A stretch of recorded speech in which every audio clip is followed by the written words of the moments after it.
There's a well-known story about a university professor who wanted to make a point about how we make the most of our time. The professor stood before his class with some items in front of him. When the class began, without speaking, he picked up a large empty jar and proceeded to fill it with rocks about 2 inches in diameter. He then asked the students if the jar was full. They agreed that it was full.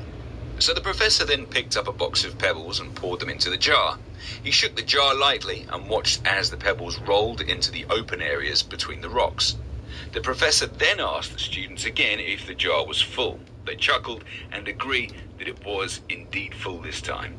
The professor picked up a box of sand and poured it into the jar. The sand filled the remaining open areas of the jar. Now, said the professor, I want you to recognize that this jar signifies your life. The rocks are the truly important things, such as family, health, and relationships.